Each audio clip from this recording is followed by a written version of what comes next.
Hey, this is Steve Bloom, and you are listening to the Geekcast Radio Network.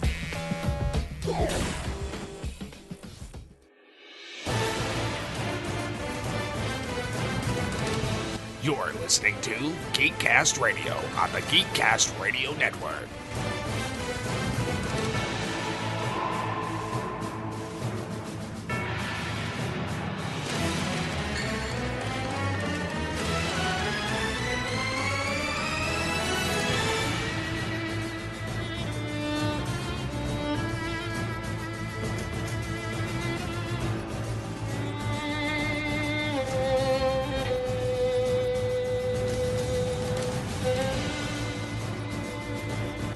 You're listening to the first annual GCRN Awards.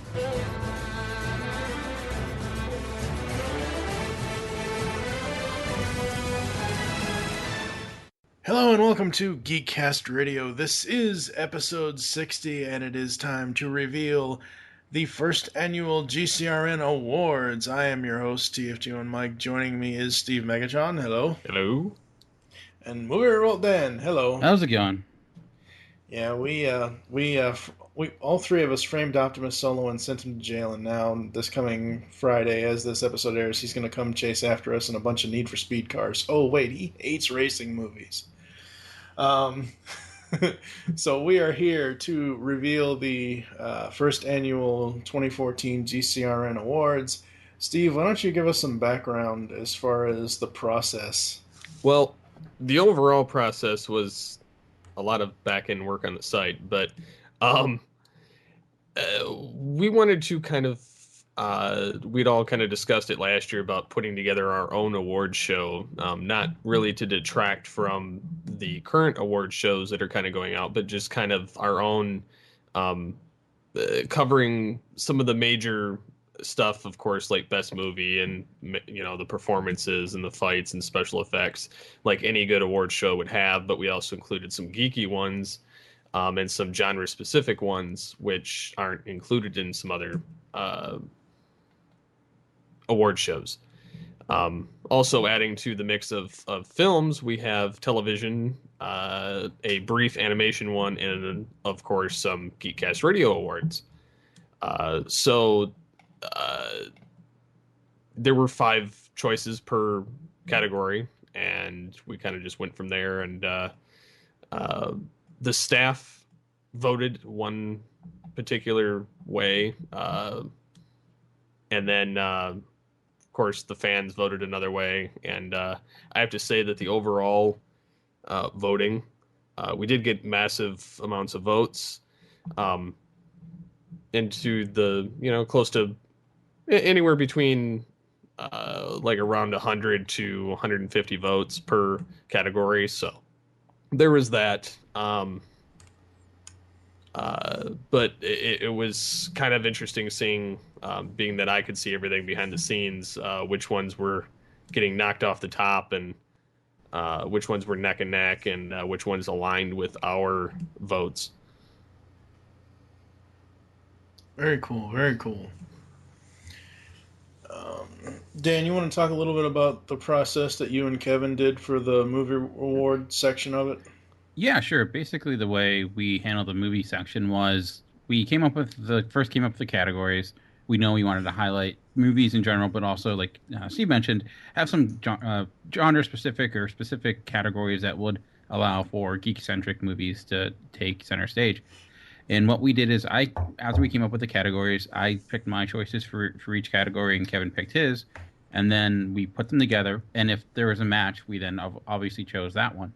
And then if there wasn't one or there's a disagreement, we would discuss it to see which one we think better fits, which one we think is better overall, like has more of the general appeal. Like, we try to consider our opinion as well as just the general consensus out there in the public as well for certain picks. But and when we consider the picks, our first idea was quality first. Like, that's what we wanted to make sure. Like, these are really great movies, not necessarily that they're, you know, just because of the subject matter. So that's what we went to first. And considering, I think Kevin and I are both huge movie geeks, which to me means a more broader scale of movies in general, which can, so. But anyways, that's why we specifically had categories for like best fight and best comic book movie and stuff like that. That way, we made sure we didn't leave those out in the cold because they certainly deserve, spotlight. So. The funny thing is, I see both of you as the GCRN version of Siskel and Ebert. Guess that, I guess we know who's who then.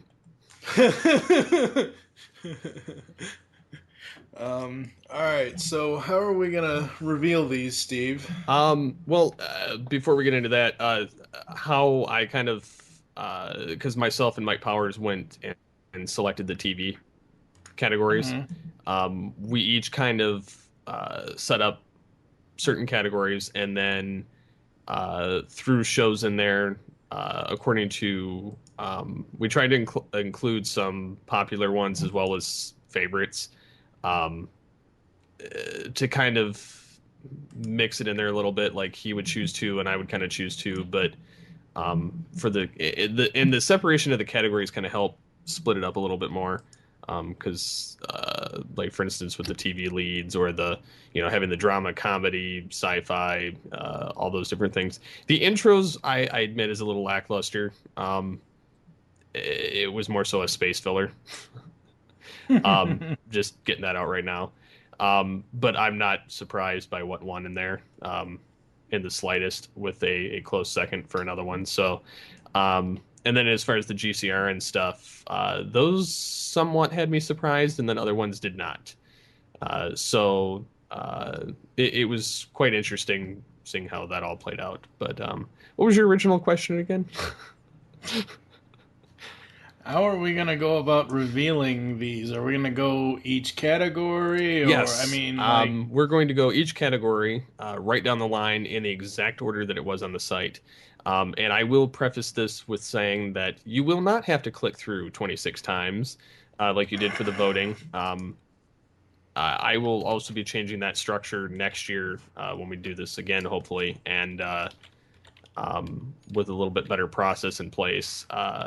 But this will be more than likely a two-pager setup so that everybody can kind of see what the results were.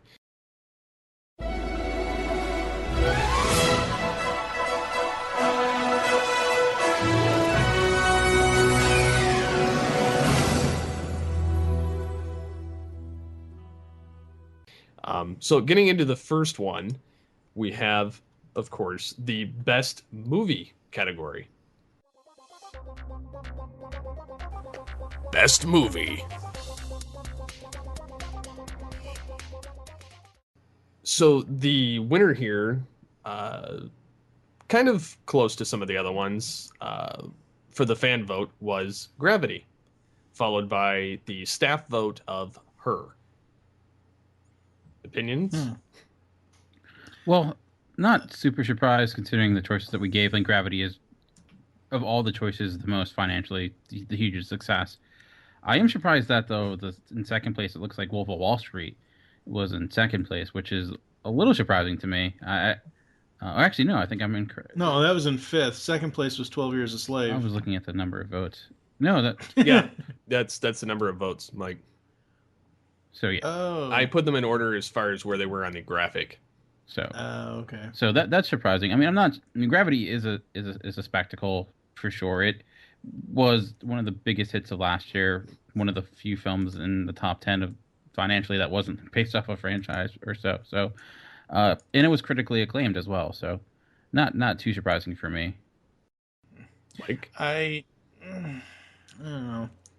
I'm not one that watches a lot of Best Pictures. I'm more mainstream, and these movies to me are not mainstream films. Gravity is essentially this generation's Apollo 13. I haven't seen. I'm not judging the movie. I'm just saying, based on what I've seen and what I've heard and what I've read about it, it seems like it's this generation's Apollo 13. It's like I could almost get that just for the fact that it's getting as much critical acclaim as Apollo 13 did at the time. I have seen 3 out of these 5 movies, so I'm not surprised it won. I have my own minor nitpicks, but it's more so just because out of this group, I would probably say it's the strongest one. Mm-hmm. For Gravity, but I'm not generally a fan of what ends up in the Best Picture for the most part. Yeah, me either. I guess my question then would be, since Kevin and I are the ones that came up with these nominees, then what would you say deserves to be nominated here that didn't get that we didn't choose? See, I would angle it more towards geek because I'm not. What I would, But my question is, what movies? That's what I'm saying. I wouldn't like. I would be biased about it and angle it more towards something geeky like Transformers, like Iron Man, like Captain America, something like that is what I would do. Yep, I'm talking about like in movies in 2013. Like, what geeky films would you have placed in the top five? In with, I'm just curious because you're saying these aren't films you're interested in, which is fine. So my question was more so then what would you have placed here? Fast and the Furious 6, The Wolverine, Iron Man 3. Uh, I can't think of the well, other two, but I'm see, I'm just saying it's like for me personally, it just isn't. The best picture category is always films that I've never even heard of half the time. Yes, I've heard of Her. Yes, I've heard of 12 Years a Slave because I haven't been listening to MWire Weekly. So, I mean, I know of these movies. They just don't interest me whatsoever. And I guess I would reply to the saying like these aren't geek films by saying they're very much geek films. I hate the idea that we define geek based upon the simplest factors. That a movie geek is someone who likes franchise films, or a movie geek someone who's like comic book movies. To me, a movie geek is a person who's geeky about movies. And I think all these films qualify for that. And Her, it's even beyond that, is a very much in the geek culture. What it comments on and what its themes are about are very much in the line of geek culture today, technology, our addiction to it, and beyond just that. So that's when that's the way I approach. I guess that's my issue with when we define the term geek. We're very limited in that view of it, and we see it. This is the only way, and it's either it's a really broad term that we think that if you're not into comic book movies or you're not into like Fast and Furious 6, and that's not a geek movie, and I don't feel that way. well, see, I can definitely relate to that. And Mike, I know, is a franchise and comic geek, and racing. Uh, and I know Mike tries too, but I try a little bit harder to see movies that are outside of my range. There are some that I give it the good shot, and I still don't. Like, I try and go into it with an open mind, and then it after a while certain things start grating on me a little at a time. But like Wolf of Wall Street, I think would have been better had it not had so much swearing in it. It was kind of jarring, and it kind of pushed me out of that. So I mean, certain things like that were kind of little things were bothering me, and whereas I can kind of get where Mike's coming from, where superheroes type stuff, you kind of put the blinders on, even though you know there's significant flaws. Take Iron Man 3, for instance. It's Lethal Weapon with Iron Man suits. So Yeah, it's I guess that's my like I said when we came up with these the idea was I know this was going to be an issue because people were talking about it, which is why I wanted to bring it up. Was the idea of like, oh, these aren't geek movies, and I just that to me is just what kind of aka grinds my gears a little bit when geeks try to take hold of that statement and saying it has to fit in this box, and if it doesn't fit in this box, it's not part of geekdom. I don't think that's really true.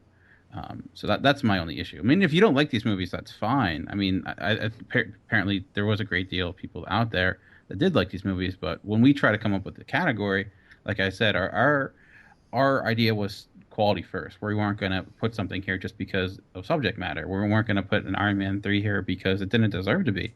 If we did this 2 years ago, yeah, we probably would have put the Avengers and Dark Knight Rises because they deserved to be. But last year was kind of a lackluster year for geek movies. It really wasn't that many great stuff. I kind of agree with you there. I didn't like this year. I really can't. I really can't argue with what got placed where it did this year because there really was no other good films that could have made these lists, and that's kind of so I don't fault you guys or go beyond that point or whatever. It's and I definitely agree. You know, if it were Avengers or Dark Knight Rises, yeah, I could have seen these on there, but it was a totally different comic year last year, and I don't think that they were up to par. Like, hopefully this time next year we'll be talking about X-Men for Days of Future Past, because for love of God, hopefully that lives up to the possibility. But this year Yes. it wasn't really. I mean, even Star Trek Into Darkness, which we did nominate for Best Science Fiction, like even Star Trek fans really hated that movie. So it's like there wasn't I'm pleasing anyone. I'm a huge Star Trek fan, and I was tearing that movie apart. I could understand. I mean, I'll get into something like that eventually in Memoir, but it's yeah, it's got definitely its flaws. So the least voted on item in the best movie category was Saving Mr. Banks, and then of course, like I said before, the highest was Gravity, and then our pick was Her, for a grand total of 138 votes. Not bad. I mean, that's good to see that amount of votes. It's pretty awesome.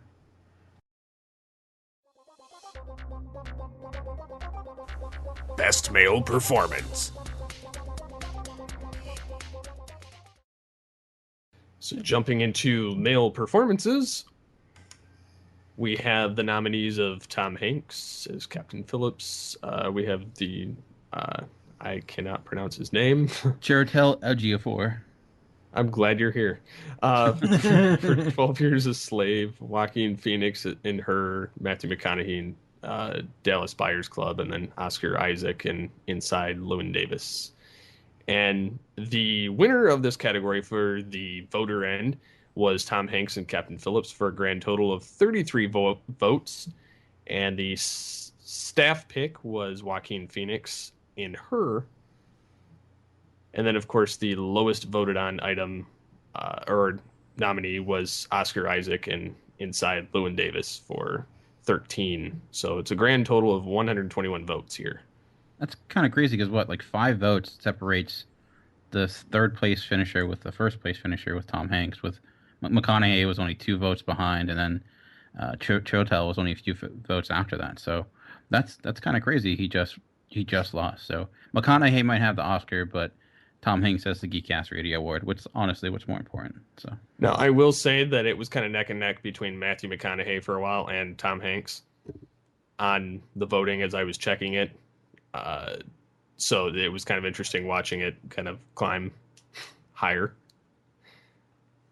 I'm not familiar with really any of these films in this category, so. And some people are asking, probably looking at the soft picks, that Her won Best Movie and Joaquin Phoenix Best Male Performance, and that's largely Bart because Her somehow ended up being my favorite film of the year last year, and Kevin's, and we have not very different, but different tastes in films. So somehow they align with that movie, so that's why it's taking a lot of the staff votes. Mm-hmm. Best female performance.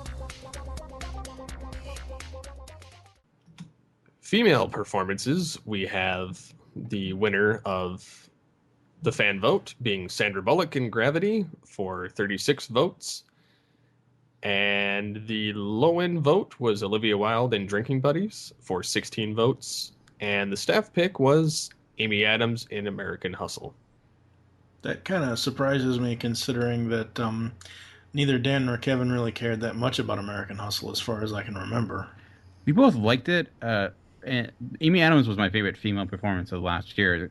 There were issues I had with that movie, but one issue I didn't have was Amy Adams in that film. I thought, honestly, even after seeing Blue Jasmine, that I still think she was my favorite female performance last year. She had a character that was very layered and very complicated, and she really, really nailed that. But overall, yeah, like we had our issues with that movie, but Sandra Bullock, like, kicking butt, that to me is a little bit surprising, because I know people like that performance, but I had assumed kind of Amy Adams would take it, because, you know, she let's just say her wardrobe is very geek friendly. So Yes. Would you say that, Dan, would you say that Gravity has kind of pushed her back into the limelight again? Because it's been a while. I mean, I know she had, what was that? God, with the Blind football, the blind. I know she had the Blind Side, but um, like this seems to have really pushed her back into her early popularity back in like the late '90s and stuff. Would you say that it has done that, or? She's been pretty steady last few years because not only The Blind Side, but she had The Proposal, which was a pretty big hit. I wasn't a big fan of that film, but it was a big hit. Plus, she was in The Heat this summer, which was also a pretty big hit. Maybe more so for Melissa McCarthy more than her. But I think this kind of, for a lot of people who weren't big fans of The Blind Side, myself included, this is kind of the performance that sold her because personally, this is my favorite performance of hers that wasn't like a comedic performance. So, but I do think it kind of shows that she's an actress to be, to be respected, and she wasn't just like a one-hit wonder like you have sometimes, like with those actors that get an Academy Award and then don't do anything afterwards. Like Cuban Gooding Jr. or other people like that. So. Yeah, let's face it, Cuba Gooding Jr. is only good for showing people the money. Yeah, I'm pretty sure he has a lot of bill collectors asking him that same thing right now.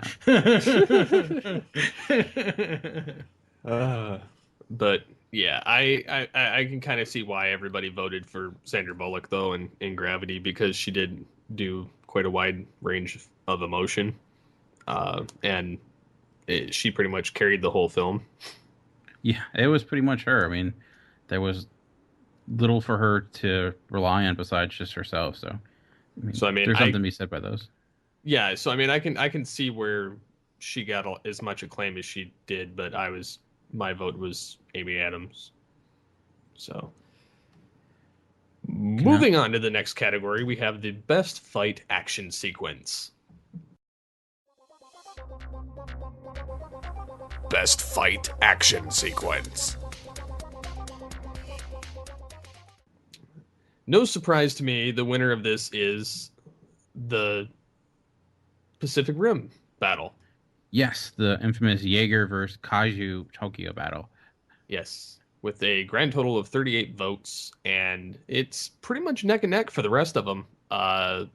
The low end of the voting scale was Thor for the Portal battle at 20 votes, and the staff pick was Pacific Rim. Yeah, I kind of thought Mid-Air Rescue from Iron Man 3 had a shot because that was a pretty awesome sequence in that film, just in how it was shot. It looked like they literally did that in real life.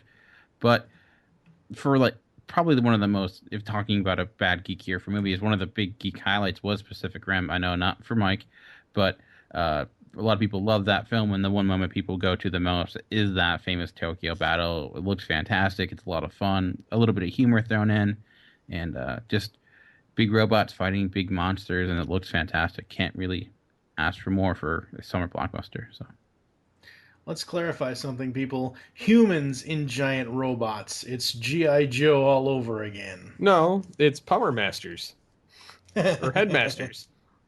Okay. Yeah. Think of it that way. Now watch the movie. Any better. Next category. Alrighty. Best special effects.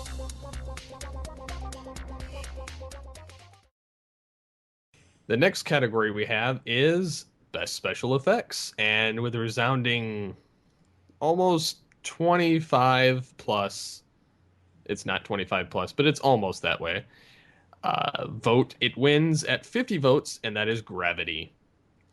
And the low-end special effects is Oz the Great and Powerful. The staff pick was, of course, Gravity. Yeah, there's really no question here. I mean, Gravity, even on CGI wise, and just generally how that film was shot. It was watching the special features of that movie, you just realize how incredible that movie was to be made. Literally making technology days before the movie was shot, and Alfonso Cuarón kind of redefining the way you can shoot in space. Probably the first time since 2001: A Space Odyssey has weightlessness actually been so effective. So it's a no-brainer. I just saw Oz the Great and Powerful maybe about a month ago or so. It had come on Stars. And I enjoyed it. I enjoyed it a lot more than I thought I was going to, considering it's a story that takes place before Dorothy. But I thought it was really good. I thought the color effect from black and white to color, I thought that was a nice little transition wipe. But I mean, going up against Gravity, of course, it's not going to win. Well, anytime you get space, it's pretty much guaranteed to win for the most part compared to So that anything means, else. so that means next year Transformers is going to win, right? It's not in space. It might be. You never know. They might go back to Cybertron. Although you might see Maybe. Days of Futures Past kick its butt, so Yeah, that's true too. or Captain America or something along those lines. So, but yeah, I'm kind of surprised Oz got as low as it did, or Thor for that matter. But I would definitely argue that the other three had more things that weren't as easy to conjure up, whereas Oz, everything that was in that was pretty much done before at some point. So True. To me, Oz had a really. There were moments in Oz that really impressed me, but there were a lot of moments that just looked really like you could see the blue screen and just it was a little bit uneven. Sometimes it was looked really good, and other times it was just like the porcelain doll, and that was fantastic the way that was portrayed. But other times when they were like going through the world and stuff like that, it just didn't feel like they were there. well, they were working in a giant blue screen warehouse in Pontiac, Michigan. True. There's ways to do that and make it seem real, and it just didn't do that. I think it could have been just the coloring of it just didn't seem it seemed a little off. So If the listeners go back and watch very, very carefully, Steve is one of the Munchkins. Right. you're just doing the I would have voices loved of to it. have been on set. I'm actually like an hour drive from there, so I'm gonna try and attack Batman and Superman, which will also be shooting there. Best opening. So moving on, we have the best opening. And no surprise again, Gravity takes another one away at 39 votes. And the low end here is The Place Beyond the Pines. That And doesn't the surprise staff me. pick is Gravity. Yeah. For those, what makes the opening of Gravity so fantastic is how it's done in an uncut. It's uncut for a good 10 minutes or so. It's one fluid motion from the opening shot to basically until it all goes to hell. And Alfonso Cuarón, who of course is infamous for his long takes, I mean, especially with something like Children of Men, that's where it's probably a little bit more complicated because you don't have CGI helping you. But it's just his camera work just is very fluid in that film, and it's put on display right away.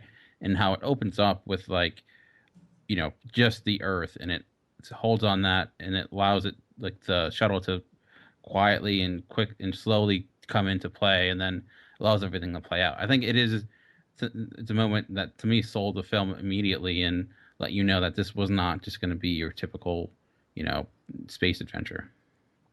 Yeah, it was kind of interesting watching that, how that took place. It was kind of weird seeing it just all of a sudden you're in space. So, and then everything starts going wrong. I was hoping The Place Beyond Pines would get a little bit more love. I know a lot of people I talked to were like, I don't really see anything special with that opening, and I can kind of see that. But if you go back and you watch the beginning of The Place Beyond the Pines, which may be a movie that a lot of people have not the opportunity to check out, it's again one fluid cut. It stays with one shot up into Ryan Gosling gets into this like crazy like carnival biker ring thing, and it's the way the camera works in that is also really fantastic. And then something with you look at American Hustle, which is literally just Batman putting on a wig, but it's one of those jokes that it holds on it for so long. It's really funny, and then where it leads to, it's just a great payoff. So.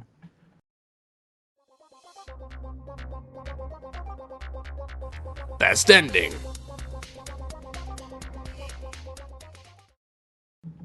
Alrighty. So moving on, we have the best ending, which gravity is not among the group. Captain Phillips runs away with it at 46 votes, and the low is Open Grave at 3. The staff think pick I've was Prisoners. I don't even think I even heard of the name that film, Open Grave. That was actually Kevin's pick, so I haven't had the opportunity to check it. Unfortunately, he's here not to kind of go over it, but not surprised. Captain Phillips' ending was pretty amazing from the last 50 minutes to like when it all comes to a conclusion to Tom Hanks's final moments in that movie, which are, to me, the like if you're wondering why he won Best Actor in our awards, it's for that last 5 minutes or so, which are just really just moving and really like hard to watch. It's like one of the first times you see like shock actually depicted in a realistic fashion, and to me, it's what elevated Captain Phillips beyond just a thriller, but actually gave it something a little bit extra. So I don't know if you guys have the opportunity to see that yet. That's on my to-do list. Not yet. I have seen Prisoners, which was interesting, but the ending was kind of anticlimactic in a sense. Purposely anticlimactic, I would say. Yes, I understood why they left it the way they did. I was kind of like, huh, why? Did they leave it the way they did for sequel purposes? No, I doubt it. It was more of a end of story.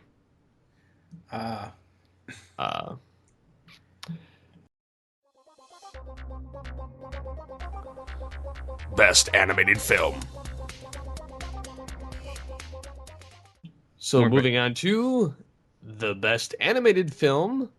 Oh, God. I'm sorry, Mike. We have Frozen with a resounding 42 votes. The low end of the spectrum, we have The Croods at 9, and the staff pick was Frozen. I thought Dark Knight Returns would have a shot just because we are a geek website, but I guess... Well, it did. I mean, it's at 35. Yeah, it's true. It's not far off. It's technically in second place. I'm surprised that Monsters University got lower than Despicable Me 2. As much as I love Despicable Me 2, I'm really surprised that University didn't get more votes. And recently, Stars aired University and Monsters Inc. back to back. Watching those two films in order, simply amazing. They just are. Well, they butt right into each other, and I myself, The Croods, I didn't really care for all that much. Despicable Me was good, the second one, and but I found myself liking Monsters University more so than that. I have no gripes with where Frozen landed, and The Dark Knight Returns Part 2. I'm surprised it didn't get number 1, but I'm also not, because more people had the wider exposure to Frozen, being in that it was in theater. Yeah. Now, we've talked about this a little bit before. Does anybody think that DC should attempt to go back to theaters with animation? Because the only one they ever did was Mask of the Phantasm, and as good as that movie is, it did not do well in theaters. I mean, we all know they make their money in the direct-to-DVD market, but I'm wondering if awards for Best Animated Feature would be higher for superhero animation if it wasn't theaters. I do think the market's so flooded now with comic book movies, it would be a mistake because people want live action. And the DVD sales aren't fantastic for those movies. They're really good, but they're not numbers you would look at and say, "Hey, this could make it in the theater." Maybe if you had something like in one of the biggest, Tales done or something like that. But if I just don't see it happening. I don't think that a cartoon animated film has the crossover appeal that a live action movie does, because a live action movie can get actors like a Robert Downey Jr. or Christian Bale, or get a director behind it that people know and people will go to it. But I don't, animated movie, I don't know. I mean, I wouldn't be against it, but I just think it would be hard. I would think that they'd almost run the risk of, like you said, Dan, kind of flooding the market between the live action and the animation. and confusing people possibly, because people kind of get said, oh, did you see the one Batman movie? Which one are you talking about? Or saying, oh, I saw the live action one with so and so. No, I'm talking about the animated one. Or um, I think Mask of the Phantasm was one of those intro things at that time, because it was 1993. I myself, that was the first movie I ever saw in theaters, so it holds a special place for me. But as much as I'd like to see them hit theater, I don't think that it would go over very well even today. Even if there wasn't a live action superhero film, I think that the animated stuff just, I don't think, because people are going to want to go more towards the Disneys or the DreamWorks, or for instance, the Lego movie, or the Mr. Peabody. And so I mean, there's that's gonna conflict with it. It's funny, like you brought that up, Mike, and I didn't even think of the fact that Disney Animation is doing that Big Hero 6 movie, which is an animated feature that will be released in theaters, which is a comic book movie. So Yeah. I guess that'll be, though that's not like a well-known property, so I don't know. So do you guys think that Disney is gonna turn Frozen into a sequel farm? I don't think so. They haven't really done it yet with any of their films, with Tangled or Wreck-It Ralph. So maybe direct-to-video stuff. I hope they don't, because that's what ruined like the 90s Renaissance, is when they got all the ridiculous sequels. Well, do you want Pixar to do another Monsters film? Because after seeing University and Inc. back to back, in order, I would like to see what happens after with those characters, even if it's not necessarily a full-on film. But like Disney does these shorts, like they did Tangled Ever After, they do the Toy Story tunes and all that. Well, to me, I think that it would be all right if the story was right. It was kind of a fluke that Monsters University worked out as well as it did, because generally with Pixar, the second film doesn't do so well as the first film. And if they happen to hit, like Toy Story 3, they happen to hit the emotional chords and actually get close to the first one plus some. Whereas the second one, I enjoy it, but I don't enjoy it as much as 3. So I mean, it's kind of one of those tricky double-edged swords that you can either, land on the flat side and be okay, or impale yourself and screw the franchise. Yeah. So it's I don't know how I feel about them doing another Monsters film now. Like an Incredibles film, I think would be okay in today's age. I don't want them to turn Frozen into a sequel farm. I think it kind of had its own nice ending. Where it was, and I don't know. I'm kind of leaning more towards like Disney. I enjoy more of their original stuff than I do most other companies, but as far as the animated stuff is concerned, but yeah, I mean, I wasn't a huge fan of Monsters University. I thought it was okay. I thought, unlike other Pixar films, didn't really transcend the material that it was depicting. So I would not be in favor of another Monsters movie. I want Pixar to get back to original material again.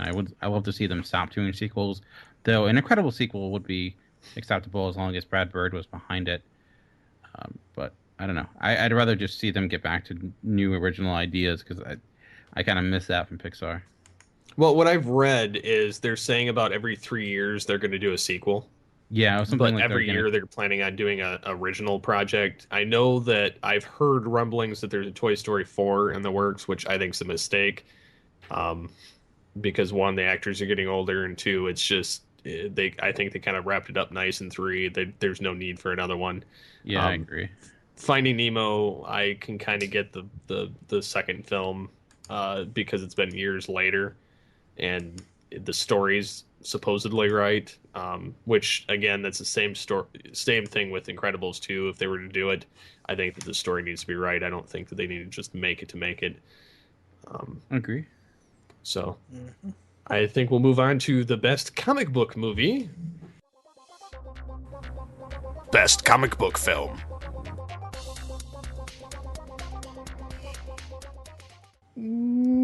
Some of them are close. The grand winner of this category is Iron Man 3 at 33 votes, and the low is Kick-Ass 2 with 10.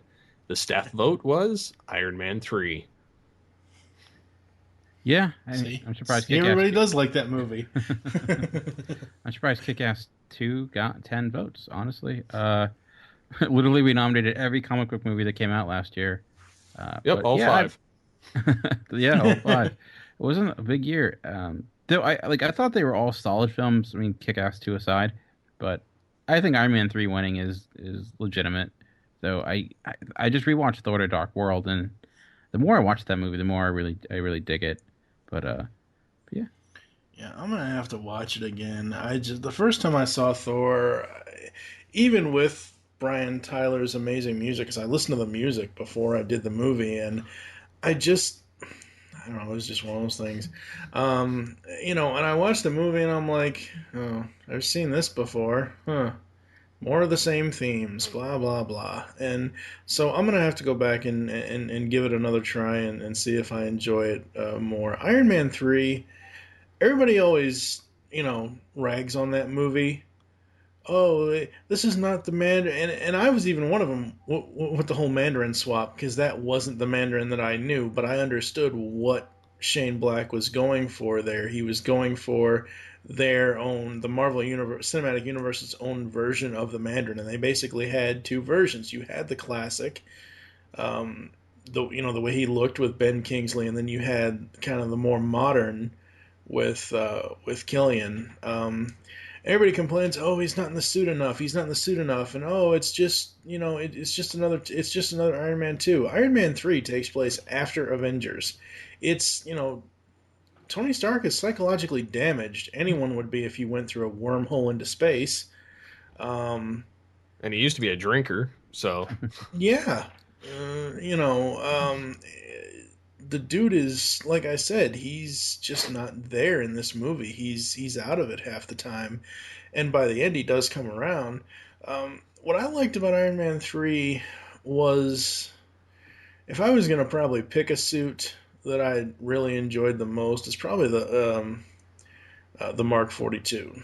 Sure, you have to inject nanites into yourself to be able to control it, but I mean a remote controlled suit of armor, that's pretty awesome. I do like how they kind of fit in the Hulkbuster armor at the end. I thought that was cool. I didn't so much mind the kid. Everybody else that I talked to seemed, oh my god, they're putting another kid into a movie, and oh my god, it's this, and oh my god, it wasn't that bad.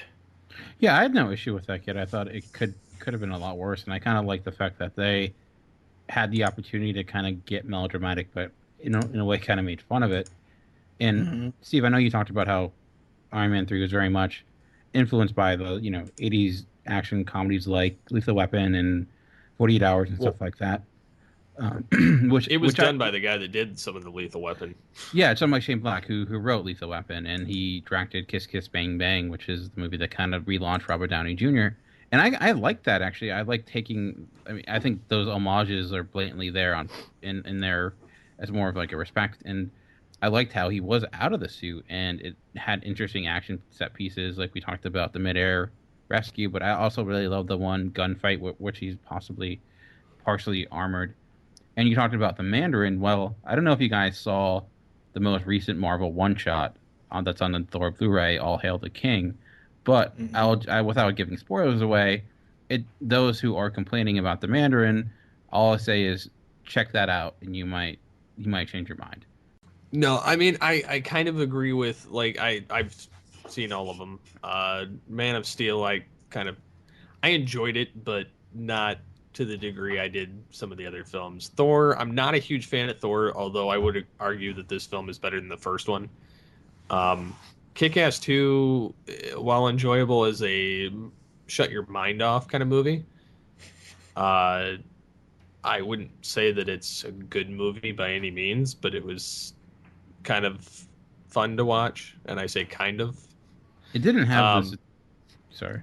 But the Wolverine I enjoyed, although I had my issues with it. It was okay, but it was kind of to me like another Origins X-Men, like of Wolverine, not necessarily the First Class, but just the other one. And then Iron Man 3, of course. I mean, although it was Lethal Weapon-esque, I enjoyed it more than any of the other films here. With regards to the Wolverine, since even though as of this episode, Marvelous March has not started yet over in the poll bag, Ryan Porter from Positively Nerdy and I went through Wolverine by Claremont and Miller, where most of that story is kind of taken from, about him going back to Japan and everything else. And I gotta say, the Wolverine was so much better than Origins. Oh God, yeah. It was so much better than No, X-Men I Origins. definitely agree with you there. I was saying that to me, It's just another. It's like them telling the same story again. Yeah. But this focuses more on his life in Japan, I think, and it does.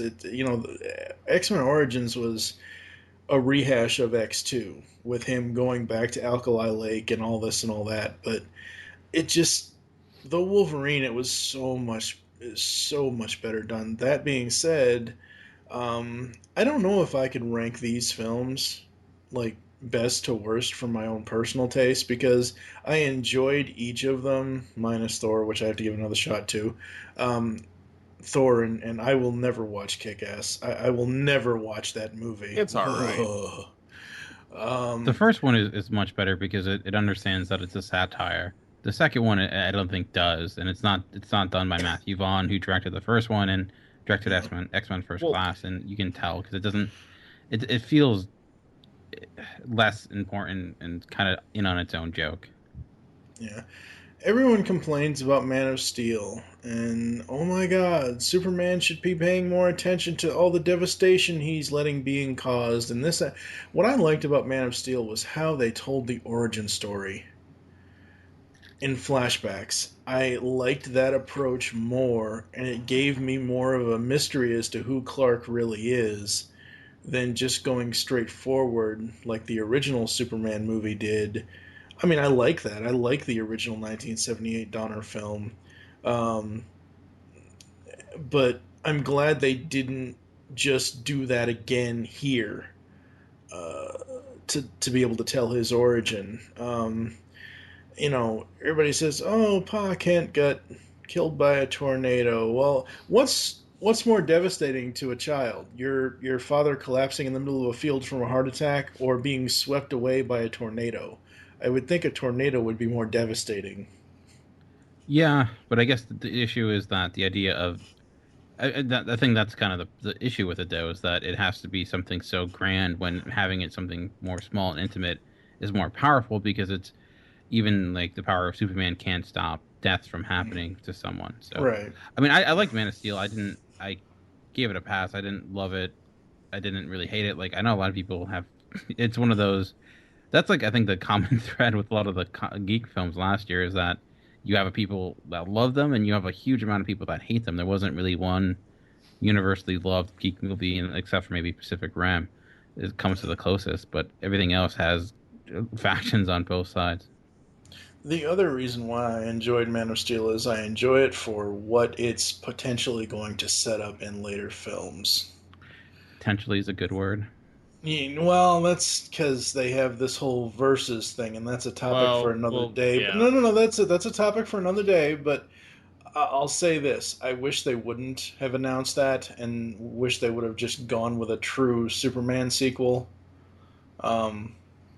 before bringing the Dark Knight in. But we'll talk about that at some other time. So, getting into the next category, we have Best Comedy. Best Comedy.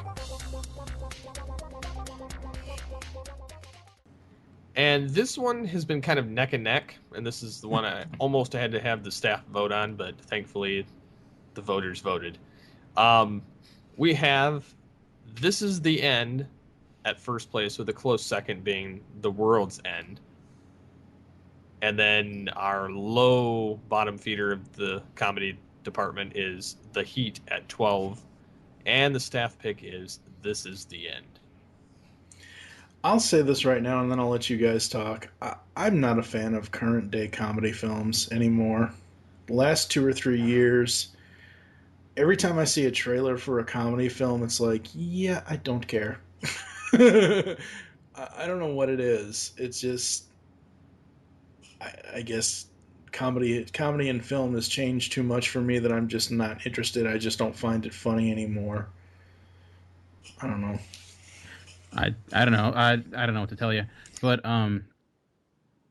looking at these two categories, I'm not surprised that these two films, This Is the End and The World's End, not too surprised that they're neck and neck, knowing that The World's End is directed by Edgar Wright, who has a huge following, and This Is the End was pretty much the comedy of the summer. I had a hard time myself picking both of them, so that's kind of interesting that came down to these two. Didn't love This Is the End as much on the first time watching it, but I think it is a comedy that does get funnier the more you watch it. It's Seth Rogen and his writing partner, and they can be, it's stoner comedy, but it's actually smart, and there's actually some interesting things going on there, and it's craziness. But to me, I think the actual better movie, I don't know if it's a funnier movie, is The World's End, because there's more to it. It's better directed. It's better acted. Like Simon Pegg, who was in that, I think gives probably the best performance of his career in a comedic film, but it has almost like some depressing moments in a way. But I don't know. I think it wasn't the greatest year for comedy, but those two stood above pretty much everything else. For me, I've seen a few of these. I haven't seen all of them, but I'm not a fan of Seth Rogen and his Brood. And then I'm not, of course, a fan of British comedy. So those pretty much killed those two for me. I watched The Heat. It was all right. I don't really care either way. Same thing with We're the Millers. I enjoyed some of the stupidity things that went on in it, but it wasn't great either. But yeah, I don't think that it was a strong year for comedy, but I don't foresee it being. I could be proven wrong next year, but I don't foresee this year being much better. Well, there is always, Jim and Jeff reuniting, so that it is is true. That bright, shiny spot for 2014. So you're saying there's a chance? Yes. Well, for one film, yes. Okay, you guys don't get the reference to Dumb and Dumber? Come on now. Yeah. You guys are better than So that. there is a chance. Yeah, I remember. Nice. So. Best action film. Getting into the next category, we have Best Action Film. And Fast and the Furious 6 takes it away at 32 votes, with the low being Two Guns at 9 votes, and the staff pick was Fast and the Furious 6. I am so surprised that Two Guns only got 9 votes. Like, I knew Fast and the Furious 6 was going to win just because it's Fast and the Furious. And everybody that complains, oh, it's just a race. It's not a racing franchise anymore, people. It isn't. It stopped at 3. Well, it stopped it at 4. But yeah, they kind of work it in, but as of Fast and the Furious 4, they're more heist films. They're more action oriented. They're more story driven now. And what they did with Fast 6, and Fast 6 is the first, because I know you guys know this, but the listeners may not know this. The timeline for Fast and the Furious franchise, it's 1, 2, 4, 5, 6, and then 3, which is 3 is Tokyo Drift. Actually, no, it's 4, 5, 3, then 6, because 6 is the first film to take place after Han dies in Tokyo Drift. And it's interesting to see how they did that. Fast and the Furious has become a franchise that it's like car racing for gun nuts, because it's basically the Expendables version with cars. because you have Jason Statham now in both franchises. Yeah, I mean, the Fast and Furious films, I personally was not a fan for a very long time until the fifth one came, because I always thought they were never a big car racing fan, so I didn't have that much interest. But when The Rock came in, I got back on board. I thought Fast Four was pretty horrible. I did see that. I thought that movie was really awful. But the less and less Vin Diesel is the focal point, the better the movies have become. So hopefully that stays the same. Well, I don't know. I mean, Fast 4 and Fast 6 are essentially sequels to each other because Fast 4, they set up the whole thing with Letty, and then Fast 6 is where she comes back. So, I mean, That franchise is one of the most convoluted plots for such a brainless film. It's just like all these different timelines and stuff like that. It's kind of crazy, but the action set pieces are pretty fantastic, and it's it removes logic and replaces it with craziness and fun. So I can go for it. It's not everyone's cup of tea, but I did really enjoy Fast Six. So I do have to call out Gary, Mike, Justin, and Chuck for not getting their What's on Joe Mind Army to get G.I. Joe 2 higher votes. I surprisingly liked Retaliation. Like, it's taken me. When did Rise of Cobra come out, Steve? 2009. Yeah, it's taken me 5 years to enjoy different parts of Rise of Cobra, and it's taken me USA basically shoving it down the viewer's throat if you watch the channel, to be able to actually somewhat enjoy that movie. But Retaliation was so much better. I had so many issues with the first film, but the second film, John Chu definitely kept it close to at least the characterizations close to what they should have been in the first film. Despite the fact that none of the original cast from the first film was in it, except for Snake Eyes and Duke and Storm Shadow. Well, Duke died fairly fast. So they let you believe. No, he's dead. Well, once you see a body, they never die. They never showed a body, so they left it open for a third film. He had other. They were planning on killing him, but they reshot a lot of stuff. So I'm almost betting that if the need arises, and plus his schedule was busy, they would have gotten him for a third film if they do one. But I definitely enjoyed 2, especially seeing Cobra Commander and a faceplate and Snake Eyes having a mask that doesn't have a mouth, and so on and so forth. And then seeing, The Rock and Bruce Willis in there, and of course their bonus points, definitely fitting in their roles too. The other film that I enjoyed was Olympus Has Fallen, which, granted, there was the other film, the White House Down, which essentially is the same damn movie. You either like one or you like the other. That's just how I've noticed when I'm talking to people about it. For me, I found White House Down to be not as good as Olympus Has Fallen, but I think Gerard Butler pulls off the action role better than Channing Tatum does. Yeah, Olympus Has Fallen was the best Die Hard movie of last year. So. Yeah, that's my point. Olympus Has Fallen. If you would have put John McClane in there, that would have been Die Hard 5 easily. Yeah, it would have been better than Die Hard 5. Oh, so. Definitely. And this is something that I've talked to Mike about off air, is once a franchise goes on, it's gone on too long when it jumps ship and goes over to another country. Look at Police Academy. Yeah. So once it goes over to that other country, you're done. Yeah. And unfortunately, they're doing a 6th Die Hard in another country. Yeah. When you mentioned John Chu kept G.I. Joe Retaliation on course, I was going to make a Star Trek joke, but it's John Cho that's in... Oh, God. Yeah, get it straight. It's 2 different people. Yeah, I know. All right. Speaking of science fiction, that's our next category.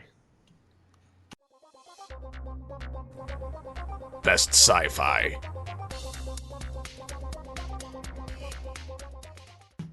And winning this category is as expected, Gravity at 40 points. And the low for this category is World War Z at 10. And the staff pick was Star Trek Into Darkness. Yeah, though Pacific Rim's not too far behind, only 7 votes behind Gravity, so that's a pretty strong showing. But yeah, not too surprising. Funny thing is, Trek is half. Yeah. Yeah.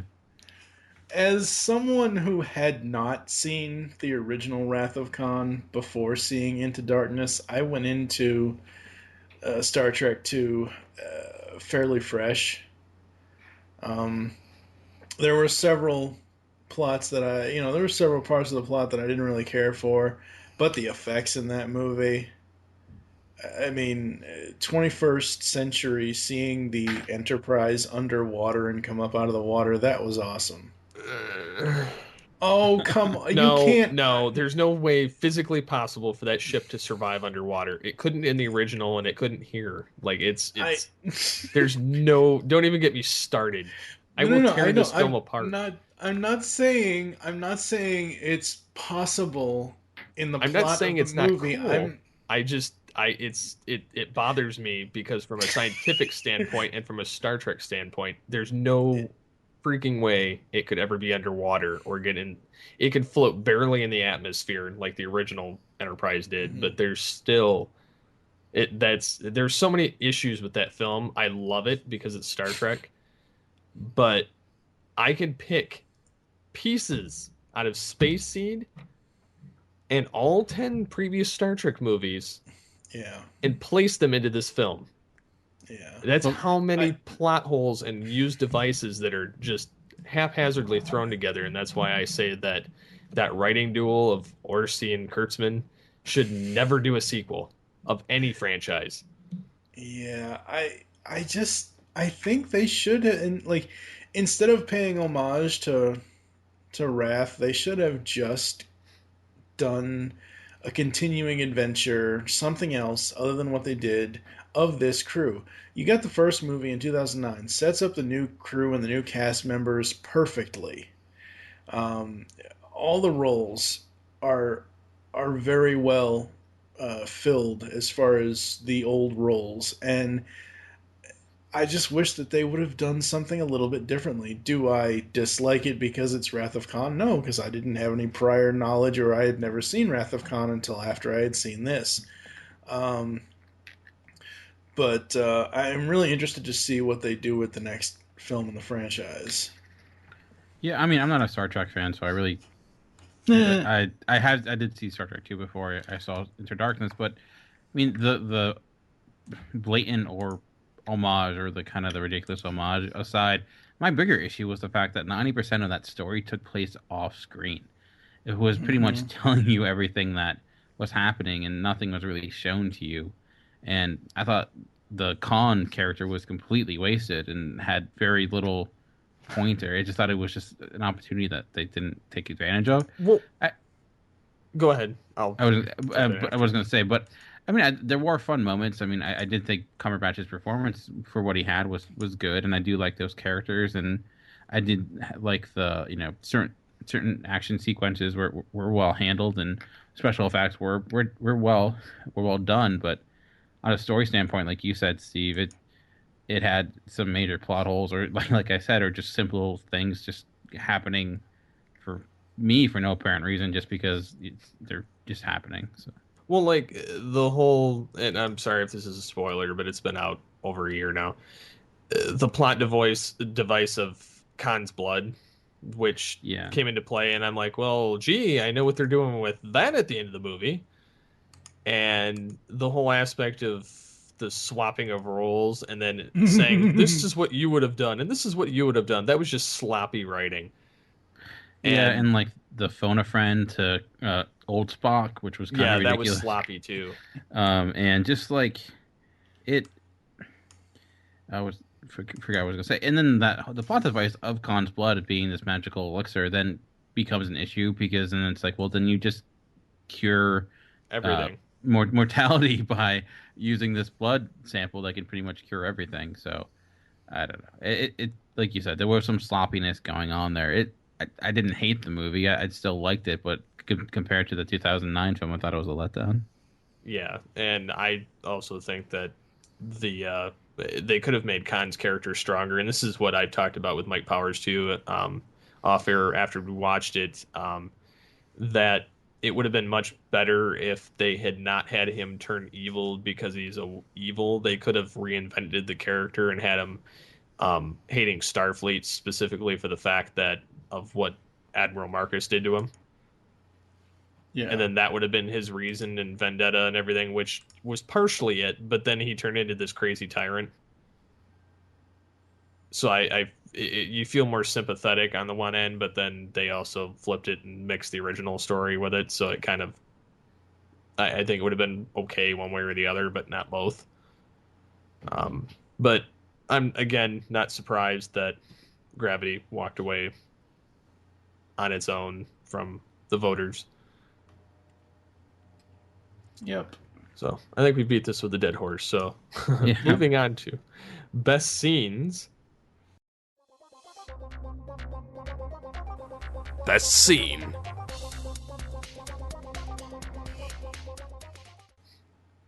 We have the winner of that at 12 Years a Slave for the extended hanging at 23 votes. And the low for here is Captain Phillips' ending scene. The staff vote was 12 Years a Slave. I'm surprised Captain Phillips' ending scene got last when it got like best closing. So that's interesting. I guess people didn't vote for it twice. To me, that the hanging scene is the movie moment of the year when Kevin Optimus Solo, like, he did a article a month or two ago of his favorite scenes. He put this as number one, and it's hard to disagree with. And looks like the fans also agreed, but looks like this voting was super close. I mean, like, I get similar with 12 Years a Slave getting 23 votes. The lowest one on the totem pole, Captain Phillips, got 17. So from the highest to the lowest was only 6 votes, which is pretty crazy. Yeah, I kind of agree. And it's also kind of nice to see Gravity not take one away. I have to be brutally honest. I'm surprised the Hobbit fans didn't get Smog up there. It did beat Gravity. That's true. It was second place.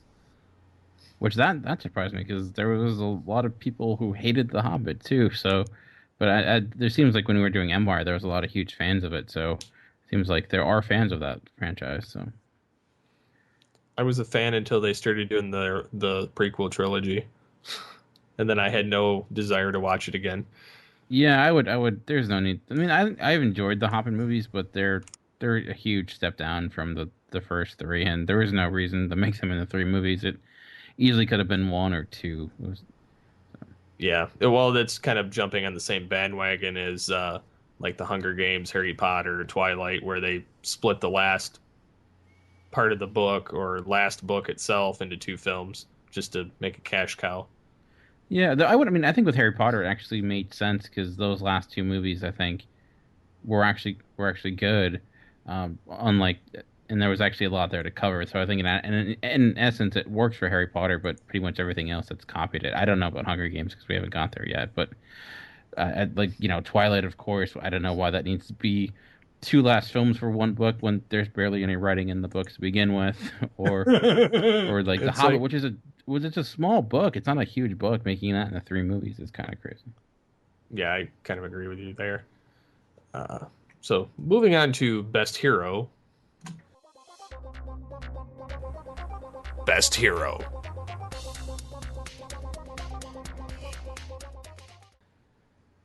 We have the winner being Tony Stark from Iron Man 3 at 31 votes. And the low is Max DaCosta from Elysium at 9 votes. And the staff pick was Tony Stark. Interesting. Second place with Katniss just barely behind her. So I will say that Katniss was actually leading for a while, and then Tony kind of shot her down with his Iron Man suit. Yeah, came up and repulsed her a little bit there. You got Jarvis to get him some extra votes, I guess. Yeah. The Vision? Oh, don't even go there. Sorry, had to do it.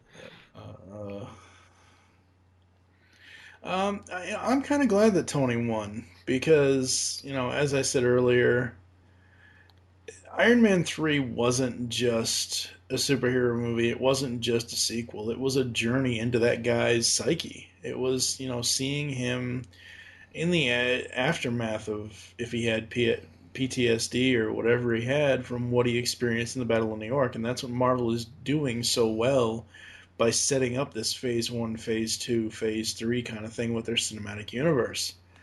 Um, do I want an Iron Man 4 right away? No. I want them to build to it. I want them to eventually come back to it. Like if Tony ends up being the saving grace in Avengers 3 or whatever, um, that'll be fine.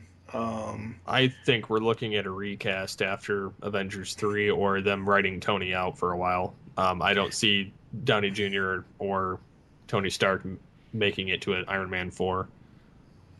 No, I don't see it happening either. Like it, I think maybe he'll show up in the event. He'll obviously show up in Avengers 2, but I don't see another eventual Iron Man movie like you said, unless they get somebody else in the armor, which has happened in the past. There have been other people who've wore the armor, so it is possible. Well, they can do War Machine. That carry on the legacy. That'd be interesting.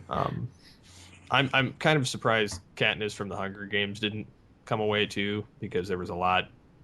I actually found myself, out of the many films that my wife has dragged me to, that she's read the books to, I actually found myself enjoying the Hunger Games. In fact, I just watched Catching Fire again the other day when I got it on Blu-ray. So, the other film I enjoy was Elysium, which was kind of it was kind of interesting watching that original story there, and it had the sci-fi and everything else to get me enthused. Yeah, it was basically the Halo movie that has yet been made. I liked Elysium. It was a little bit of a letdown compared to District 9, which I thought was pretty much an amazing film. But I did like some of the moments, like especially the special effects in that, are pretty fantastic. So, but what do we got next? Well, we have the best villain. Best villain.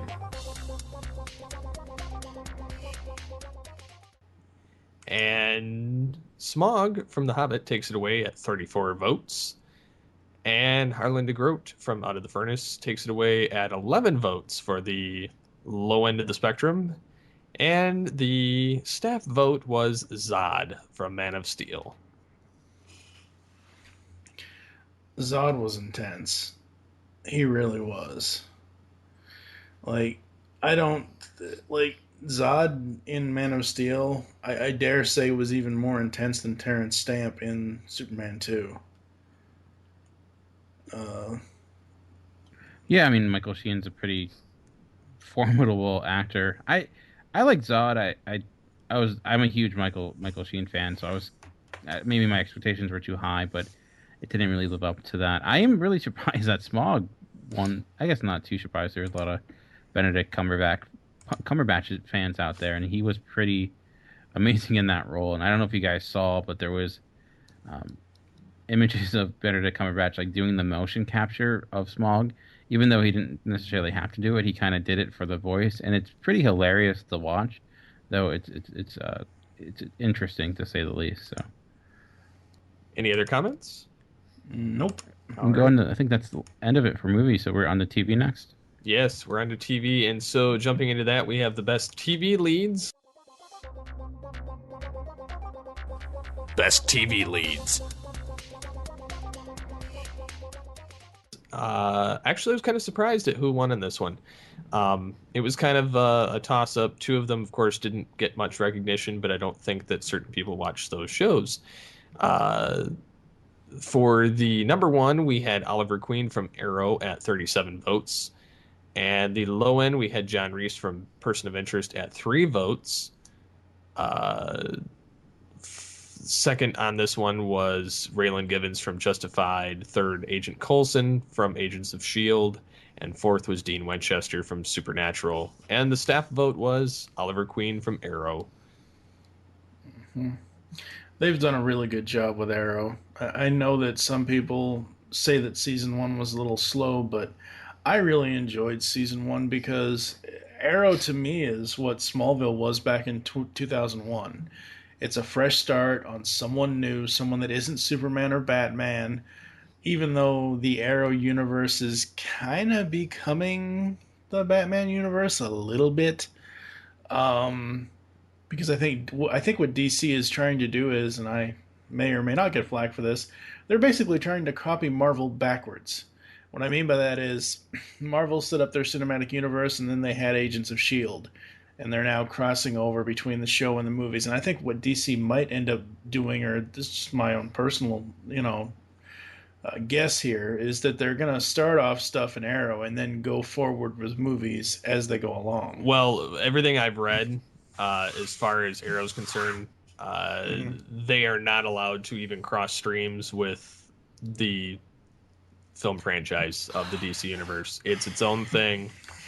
So like their Oliver Queen or their Flash, it's all its own continuity right there on TV.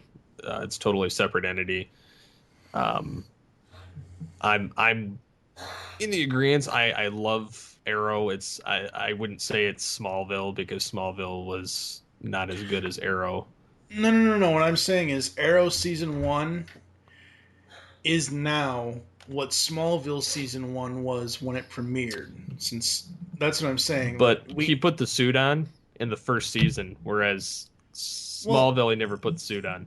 Yeah, and it's basically a Batman rehash. But that's a technicality with the show. What I'm saying is we hadn't had a Superman show or movie since, well, show would have been Lois and Clark, so since '97, so it had been 3 years, 4 years, and then the movies, it didn't happen until 2006 from '94 or 3, somewhere around there. But what I'm saying is the level of excitement for Arrow when season one kind of premiered and everybody was talking about it, that to me is what happened back in 2001 with the level of excitement for Smallville. That's basically what I'm saying. No, Arrow is much better than Smallville, but it's interesting to see how CW has kind of come full circle with their superhero shows. I've only seen the first season of Arrow. I mean, I'll save more, but I do like the portrayal of Oliver Queen.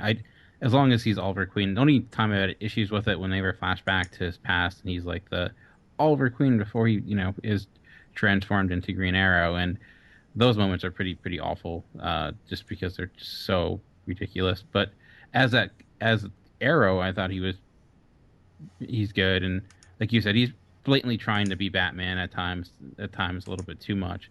And one thing I can't stand with the first season is the stupid eye makeup stuff, which I still don't understand the purpose of because it does nothing. Like, that's just kind of moronic to me. But I know we'll probably have more to talk about in Arrow in the future. But just regarding that actual lead, I do agree with that choice. I haven't seen Justified, so I can't speak to it. But out of the choices, I think we and the fans made the right one. I find myself enjoying Agent Coulson from S.H.I.E.L.D., but that's one of the few points. Supernatural, I really enjoy. I like the character of Dean Winchester. He's kind of the main, basically the main guy in that. Is he the one with the long hair or the short hair? He's the short hair, but he's the kind of gruff voice when he's talking about everything, and so it's okay. And his brother's kind of like this, and and he's got the longer hair and everything. They're both like freaking tall as hell, but it's a good show, but I do see it trailing. Plus CW renewed it for a 10th season, so yay. I never really watched it. My wife, I've seen it like in passing because my wife watches it, but from what I saw, it does look pretty interesting. So I can't really speak onto it. It's good, but seasons 6 and 7 are garbage because the original show writers and everybody kind of left after 5 because the storyline was wrapped up. So they were kind of traveling in the dark. And then now they've got, starting with season 8, they got one of their guys from the first 3 seasons back writing it, and he's kind of tying up everything. little at a time through season 8, 9, and soon to be 10. So it's actually getting good again. But And now there's going to be a spinoff. yeah, that's gonna flop. It just trust me, it'll flop. But as far as like Arrow's concerned, the only thing that's kind of irking me is they're pulling too many Batman villains in Yeah. for season 2. But season 2 is infinitely better than season 1, and the eye makeup thing gets addressed in season 2 by Barry Allen. Yeah, I did see that, which I'm glad Um, about. I had other issues with Arrow, but I'll wait until we talk about them. Season 2 definitely is worth watching. Yeah, I really want to check it out. Unfortunately, it's not online yet. I watched Yeah. season 1 through Netflix, and season 2 is not really on demand or any place. So once it is, I will certainly check it out because that's what I hear about from pretty much everyone, that season 2 is a huge step up from season 1, which I'm glad to hear. So The interesting thing in this category is, at least to me, I've only seen the first couple episodes of the first season, but Raylan Givens, played by Timothy Olyphant, it's interesting what they did with Justified because FX took Tim Oliphant, and most people will know him from Die Hard 4 as the villain. They took him, made him the hero in this show, and then they took one of their previous actors from their very first original series, The Shield. They took Walton Goggins and made him the villain in this, and that guy can play an amazing villain. But yeah, I would have to say Arrow. Um, uh, you know, Oliver Queen and Arrow is probably the best choice here. And let's just put it this way: it won't be the last time that the fans and us agree.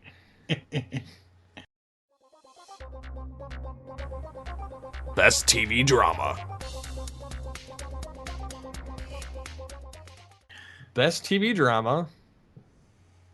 We have The Walking Dead at 51 votes, with the low being Once Upon a Time at 4, and the staff vote is The Walking Dead.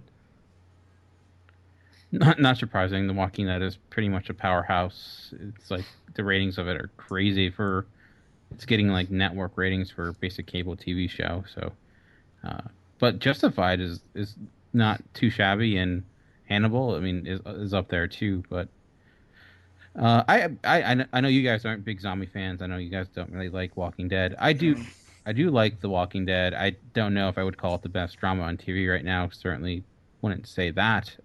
I do think it's a fun show. It has its moments. It's well made. The makeup design in that film is pretty fantastic. The production value is really good.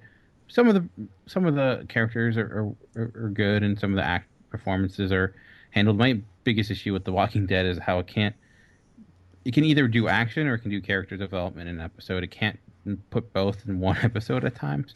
And the season finale of season 3 was kind of a letdown, but it was made up for with the mid-season finale of season 4, which was really, really good. And I've kind of liked what they've done so far this year when they've come back. But I know you guys aren't huge fans of that. I kind of glance over it because I'm in the same room when my wife's watching it. I don't really care for it per se, but it's not my cup of tea, but I'll at least watch it if I have nothing better going on. But it's what I've watched of it is not bad. I mean, I've seen most of the last 2 seasons just because I'm in the same room, but I know the feeling. I've been there. But for the most part, I the only one on this list that I actually watch is Once Upon a Time. But that's just me. Yeah, I have yet to get into Once Upon a Time. I want to eventually. I've seen maybe 2 episodes of Hawaii Five-0. Justified, like I said a second ago, I only saw like the first couple of episodes in season 1. Hannibal just isn't my cup of tea at all. And The Walking Dead, I'm so sick of everything being, oh, the zombie apocalypse, oh, this, oh, that. Ugh, God, give me a break. You're just a bastion of joy, Mike. Yeah, I know, right? As always. So, speaking of bad comedy, we'll get into. Don't even go there. Just don't even start that. I thought it was funny. Yeah. Best TV comedy. Best TV comedy. The winner is The Big Bang Theory at 45 votes, and it was kind of tied for the low end, which would be The Neighbors and Last Man Standing. And the staff pick was New Girl. I can't believe that. What's wrong with you people? What are you talking about? Big Bang Theory is so much better than New Girl. Well, Big Bang Theory won the fan vote. Yeah, I know. And It's it not, won. though. To be honest, Big Bang It Theory is, though. Let me explain to you why it's not. Big Bang Theory is a show that's a joke a minute because it doesn't have good characters. It relies on laugh tracks to make the jokes better. It is a joke. It's a movie. It's a fine show. It's okay. But it's not nearly as well written as something like New Girl, and it's not nearly has actual moments of character that mean more and are actually dramatic at times. And I think Big Bang Theory is fine, but I just find it really tiresome in the fact that it has like four jokes. It has four jokes. You have the guy who can't talk to women. You have the guy who's like his issues with his mom. Jim Parsons is pretty amazing in his performance, but after a while, it's like, okay, I get it. He's the same jokes over and over again. It's just a show that I feel like hasn't evolved since its first season. It's fine that people like it, but if you're gonna say it's way better than New Girl, I'm gonna defend It is way better than New Girl, and I'm going to defend my show to you because you're knucking futz. Because how many seasons of Big Bang Theory have you watched? As many. I don't back to back. I don't know. How many on seasons? Okay, so you've only seen the reruns. Yeah, because I don't want to waste my time with it. Okay, so you're basically in the same boat that I was with Breaking Bad. But here's the thing with Big Bang Theory. I've been watching it since its premiere. Over 7 years, over 7 seasons, they've built up the characters. It's not just... What's different about them now than there was in season 2? Well, let's see. Howard and Bernadette are married. Okay, that's not Penny a and character Leonard, development. That's just something happening. he's no longer living with his mother. Okay. She's not actually into the show anymore for the most part. But I mean, it's the jokes there are fine, but they're basic jokes for the most part. They don't have any complexity to them. They're rapid fire, quick joke. Like if you watch that show, I guarantee you will not go 2 minutes without a joke because you can't not do it. People complain about Family Guy doing that. To me, Big Bang Theory is just as guilty because it can't stop itself. And to me, the jokes are okay, but it's an okay show. I think if you had those jokes and it wasn't about the subject matter that it's about, or they weren't comic book fans, people wouldn't love it as much as they do. But it's because it has comic book references that people love it. But when a show like Community, that's so much smarter with its references and so much. No, it's not. It is because it doesn't. No, it's not. How many episodes of Community have you watched? Probably the first 2 seasons, and I didn't care for any of it. Because it's not lowbrow, it's humor that actually knows how to be subtle and knows how to be satirical. It doesn't have to be like the most obvious, blatant jokes, which is what Big Bang Theory is. There's no subtlety to it whatsoever. Let me tell you exactly what else has changed. Well, Raj can talk to women now. But they've moved him along in his character development. They've moved Sheldon along in his character development. They've moved each of these characters along very slowly. Think of Big Bang Theory as the comedy version of Breaking Bad. They're moving it so slow through the character development. I'm sorry. I'm not touching this conversation with a 10-foot pole. I just if you're gonna how many you say it's way better than New Girl, but how many episodes of New Girl have you watched? Part of the first season. I didn't care for it. I don't know which episodes off the top of my head. Let me ask, do you think if Big Bang Theory wasn't about comic book references, you would find it as funny as you do? Probably, because it's not just about comic book references. It's pop culture altogether. Exactly, because it can't. It won't survive without pop culture. It's essentially what Dan's saying. It's a show that will not last that long. In 10 years from now, it won't hold up because it's all about jokes from today. It's kind of like Roseanne. It's like Shrek. It's Shrek the freaking movie. Like it has to rely on pop culture of today to be funny, which is not, which is bad writing. It's done by the same guys who do Two and a Half Men, so I mean, I What don't expect much. Well, Two and a Half Men is worse than Big Bang Well, Theory it's still now. written by the same guys, so I mean, it's the same kind of comedy. It's just it's geared towards geeks more so, and comic fans and pop culture I mean, fans. comedy is very subjective, so it's an impossible argument to go over because what do you someone finds funny, somebody else doesn't find funny, which is fine, but don't say that movies that show's really better when you all you can really say is like, oh, you don't really have evidence to really support that. That's my issue. If you're gonna say it's you like that better, fine.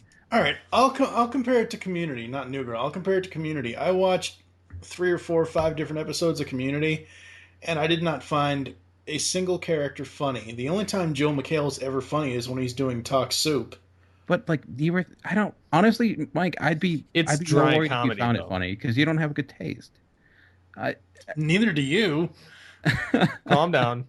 I mean, come on All right, now. all right. Um, Now I like Whose Line Is It Anyway? Although I will admit the ninth season revival on CW was crap. Um, There was too many guests every 5 seconds. That's my problem in the fact that they would introduce one retro game every episode, and they would play the same damn. It was a rerun of the same episode every episode. Um, Besides the running gag of whoever the guest was going to be, and you could tell some of the people clearly didn't want to be there, which I think kind of detracts from the show having the guests on there rather than just pulling an audience member for a random skit every now and again. But it looks like the 10th season that's coming back later this month looks to be like it's going to rectify those problems. So maybe they were just using it to gather steam. Well, see, here's the thing with Whose Line Is It Anyway? It was good, but as I said, if you're gonna have what's her name, Aisha Tyler, and then the 3 or 4 comedy guests that the regular panelists, and then have a special guest. Let that special guest stay out there the whole time. Don't make it seem like it's a late night segment that's put together like crap. Or that Because they could do what they used to do on Whose Line, and instead of having a guest, they have the third or fourth chair be like Stephen Colbert or Robin Williams or Whoopi Goldberg or whoever. Just have them have an actual comedy person be there. Yeah. Well, my problem with the guest was they made it sound like, oh, we're going to have multiple guests on one episode, and no, they just had the one guest, came on, made it seem like either, like I said, a late night talk show or a daytime talk show where the guest leaves and then, oh, hey, they're back, yay. That was a little I think it lame. was a ratings grab. That's to revive it, but I think we'll move on. Yeah. So getting into best TV sci-fi. Best TV Sci-Fi. This was a very close vote between 3 contenders. Supernatural won out at 21 votes, followed by, in close second, was Orphan Black and Almost Human, and the staff pick was Orphan Black. I've only watched one of these shows, which was Revolution, for the first half of the first season, which was pretty awful. So I really can't say much about any of these shows. All right, I've seen 4 out of the 5, because I actually watch 4 out of the 5 consistently. Supernatural, I would say, is my number 1 favorite out of the group because I've been watching it since the 2nd season started airing. I own all the seasons of it. I've been watching it. Revolution first season is terrible because they didn't know what the hell they were trying to do. Once they hit the 2nd season, the first season is basically irrelevant. Like it's somewhat needed because of the character interactions and some of the things that happen event wise, but for the most part, the first season is fodder compared to getting into the second season. Um, Almost Human, it's basically it's turned into another cop show essentially, just with an android and Carl Urban. Um, So you're saying it's Judge Dredd and iRobot rolled into one? eh, Possibly. I mean, I lost interest after watching it, 8 or 9 episodes. Continuum, that's one I've been watching on Netflix, because I don't have the channel it airs on. Uh, it's actually a pretty interesting show because it's time travelers from the future going to the past and interacting with the guy that created the time travel device in the future, but when he's young, like 17 instead of in his 80s. So it's showing the setup of like these organizations and companies and everything else start up in the past, and basically it showing how everything was not deviating from history in any sense. Hmm. So, and I know nothing of Orphan Black. I saw the previews for it and I was like, what is this? I don't know. I'm just not into the sci-fi stuff for TV. So moving on. Yeah, give us a new Star Trek series already. Yeah, ain't that the truth? But give it good writing. Don't let Yes. JJ and Orsi and Kurtzman touch it. Best TV action adventure. Arrow takes it away at 47 votes, Wow, crushed everything. Wow. with a low being person of interest at 4. And the staff vote was, again, Arrow. I'm really surprised that Agents of S.H.I.E.L.D. is that low. I actually was too. But you got to consider it's like, what, 12 episodes in and nothing's really happened? I think most people that would vote for Agents of S.H.I.E.L.D. probably would have liked Arrow better, so they're probably going to go Arrow because it's a better show. That's kind of. Yeah. I stopped watching Agents of S.H.I.E.L.D. I think the 5th or 6th episode it was just badly made, and the characters were uninteresting or annoying. Besides Agent Coulson, and like the mystery that they had I didn't really care enough to continue with it. I just started The Americans, and that's really good. I do really enjoy that. I know, Mike, you are a big fan of that show. Oh yeah, I love that show. So I'm a little wonky with how season 2 is starting, but season 1 was masterful. Only now, in this day and age, could you go back and tell a story about Russian spies in the Cold War in America. And, these characters, Philip and Elizabeth, they're the protagonists in the show. And we all know what happened back then. We won. But it's interesting now to go back and see what that time was like. Because I wasn't, well, I was born, but like 1981, 82, I was still young. So I wasn't like, I don't even, unless it was like Sesame Street, I wasn't really paying too much attention to TV or news or anything like that at that age. But it's so interesting to see how well they do this as a period piece television show because they show you all this old technology. I listened to a AfterBuzz TV after show about the Americans, and the hosts on there always ask. Well, they asked this past week, where are they getting all these old Oldsmobiles from for the show? But no, the writing is solid. The story is great. It's really, really interesting. It's probably one of the first FX original series that I've really attached myself to after The Shield back in 2002. So aside from enjoying Arrow immensely and Agents of S.H.I.E.L.D., I will say that the Agent Coulson thing doesn't pay off until episode 10. Mm-hmm. And even then, they give a half taste of it. And then in the recent episode that aired this week, they actually reveal the remaining components. Mm-hmm. So I know that coming up next, they're going with the cameos from Thor, and then the cameos from it's going to be something Captain America 2 related. But my other show that I like is the Blacklist that I keep up Oh with, yeah. and James Spader's awesome. It's the first Spader series that I've actually watched regularly because I've never really cared for some of his other work, but The Blacklist is really, really interesting. And this week it was off, so NBC could premiere that new show, Believe. But this coming Monday, it ramps up for season one because we're going to finally find out what Tom's deal is. Up until this past Monday, um, I thought, okay, come on, just kill Tom off already. He is the weak link in the entire show. And then the end of that episode, it was like, oh crap, what are they gonna do now? I still think Reddington is her father, though. I still think that as well, and I've thought that since episode 1. Yep.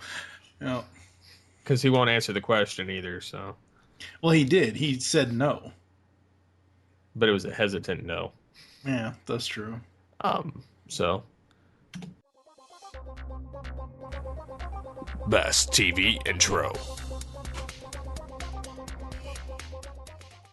Best TV intros, and I'm sorry, but some of these I collaborated with Mike with. Now wait a second here. I did vote. I know. I did vote. No, I'm and saying I did with the suggest. Well, okay, but I was the one. Even though I'm not a fan of the show, I was the one that told you to put in Breaking Bad because while I don't care too much about the show in itself, I do think the theme is very, very cool, even though it's very quick. So yes, Breaking Bad won at 38 votes, Big Bang Theory at 30, Hawaii Five-0 at 20, and then the other two are at 5. Big Bang Theory won the staff vote. Yeah, I probably could have put Breaking Bad in the drama, but it's not currently going, so I left it off. Yeah. Your thoughts? Yeah, I guess. I mean, I don't know really the themes to. You saying intro? Do you mean the intro song? Just or the like intro. The opening Yeah. credit? Yeah, the the themes, the opening credits, yeah. Okay. Yeah, I mean, Big Bang Theory song is fine. I mean, Breaking Bad it's literally only a few chords, but it's effective and it's used well. Mm-hmm. So I think the three that got votes were the ones that had actual good. Yeah. I will say I only put Rizzoli and Isles in there is because I'm from Boston and it's a Boston band that sings it's their music that opens that. It's Dropkick Murphys, so which Dropkick Murphy song? it's one of their instrumentals. Oh, okay. I'll send you the link later. They are a good band. So I didn't even know that they did that. That's pretty cool. Yep.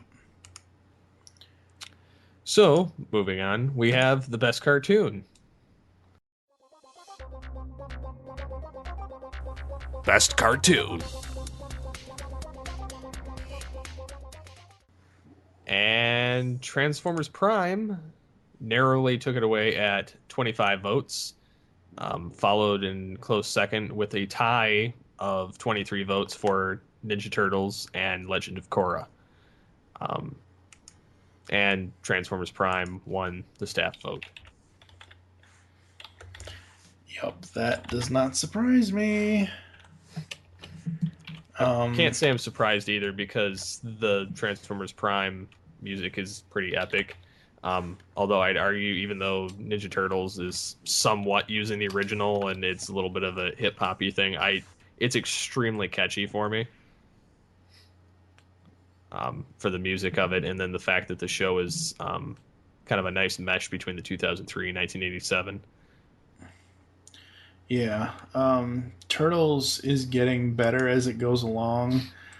Prime kind of wound down this past year since it was not necessarily being canceled, but it was being, series finale'd. And just the characters, the animation, the CGI animation in it, the music, again, Brian Tyler. simply amazing. Now, I will say, and I will defend this for the longest time. Everyone, I'm one of these people that also will complain about humans in the Transformers cartoons. Jack, Miko, and Raph are probably the three best humans we've ever had as far as story and character development and what happens to them within the series. I will definitely agree. And Boy the Batman, even though it came in low, it did not get a fair shake. I'll say that now. Well, Cartoon Cartoon Network Network. crap canned it before Yeah. it had a chance to actually grow legs. Yep. Because they actually did go a different route with different villains and not. I mean, yeah, they teased Ra's al Ghul, but they didn't actually play the Joker or the Penguin or the Riddler or the regular Rogues Gallery. It was, a lot, Simon Stagg and Anarchy and what was it, Professor Pig or something like that. Yeah. Yeah, it was Professor Pig, Mr. Toad, Anarchy. There's Simon Stagg was in there a little bit. The League of Assassins or the League of Shadows with Lady Shiva. Was it not Mr. Tiger? Oh God, what was the other one's? Monkey. I forget. Yeah, Monkey. That's what Silver it was. Monkey or Yeah. Silver Optimus Primal. That's what it was. any thoughts, Dan? No, I don't watch any of the cartoons, so I can't really Okay. tell you. All right, so rounding out to the last four. Best GCRN feature. We have GCRN votes, which there are no staff picks for because that would be extremely biased. You think? Because we would each vote for our own content. So the first one is the GCRN Best Feature. Can't say I'm surprised. Our number one is the Top 100 Countdowns at 40 votes. And I will just run down the rest of them. Followed by the GCRN Wars Tournaments at 18 votes. The Written Reviews at 16. The Top 10s at 15. And then the Interviews at 11. I'm really surprised the interviews did not get more votes. Okay, I get it. The top 100 is gonna win out, but I'm really surprised because over the last 5 years we've done some pretty cool interviews. That is pretty surprising. I'm kind of surprised too. I mean, I would have thought the interviews would have been higher, but I guess it's more fun to listen to than to interact with, whereas the rest of them are more interaction purposes. True. So, and followed, kind of, it's in exactly pretty much reverse order for interaction purposes too. So, Yeah, that's true. But yeah, there definitely will be more of all of the above. Oh this yeah. year. Interviews this year, it's gonna be off the scale. It might be our biggest year for interviews ever. Well, I don't know about ever, but it will be close to some other years. Time will tell. Yes. There will be another Wars tournament with a bracket. Soon. That should be coming soon. And then the Top 100 Countdown again later this year, which, you won't know either one of them. Any other comments? Nope. No, I'm good. Best GCRN Review Podcast. All right. Best GCRN Review Podcast votes. I was kind of surprised to see this, but Legends of the Dark Knight took it away at 23 votes, and the low is Powers of Grayskull at 8.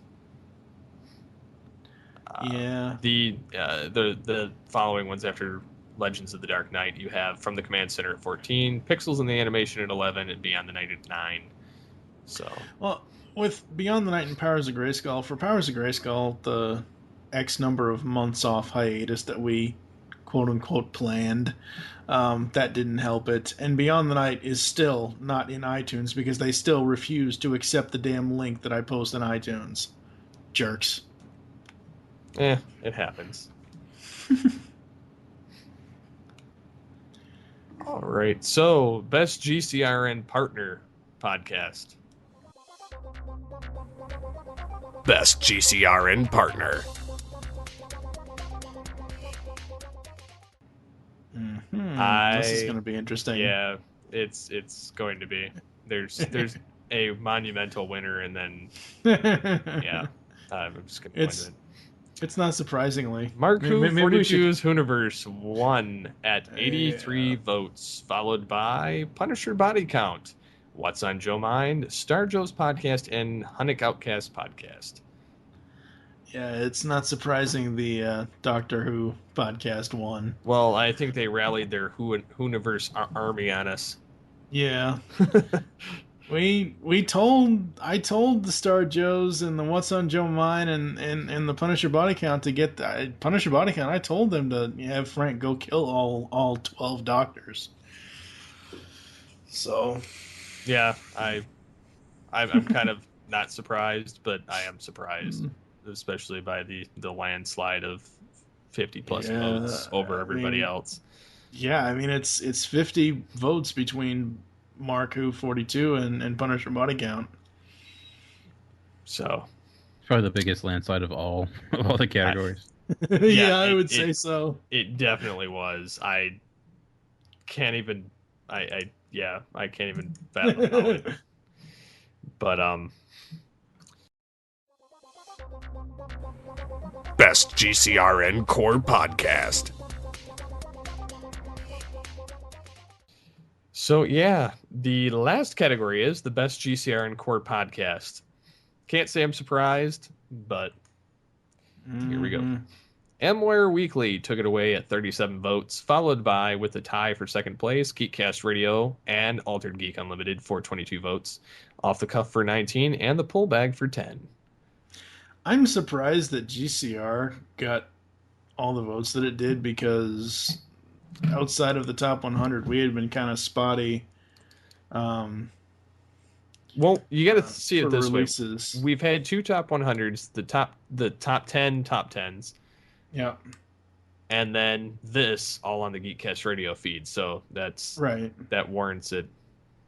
No, I know, but I'm just saying it seemed like as we were producing episode 41 through 59, it seemed like a long time to me as producing the stuff that it took to release it, but I guess we have had consistent content.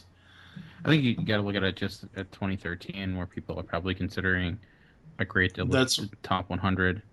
That's what I'm saying, but that all happened in 2013. The top 10s and the top 100 happened in 2013. Yeah, I think which is why it got 22 votes. Well, it'll be no different this year with more awesome top 100 content and more goodies that are going to show up on this feed this year. Tons of things are planned. That's all I will say. I'll say I have a certain number that I want to hit by the end of the year. 37 in a row? No, wrong show. No, that would be 100. I am fully planning on by December 31st that we hit 100 episodes. Well, we got 40 to go. If it happens. Oh, it will happen. I'll make it happen. Just don't use crap content. Shut up. So, final thoughts on the whole awards and your experience with it. I guess we'll start with Dan. I guess the first thing is thank the fans for voting. I mean, there was a huge amount of turnout for a lot of these categories. It seems like everyone was at least above 100 or so. Seems like for most of them, there's a lot of love spread in a lot of different areas, so that was kind of cool. And I guess it was interesting to say the least. So I hopefully next year we can look at what we did this year on it and do it better. But I think for first awards, it was rather successful. So, Mike? Yeah, no, I agree. I'm in general. I was really hesitant, and I didn't really take place in a lot of the category stuff setting this up this year, because I'm not that into award shows. I think they're cool. I think they're interesting, but it's not like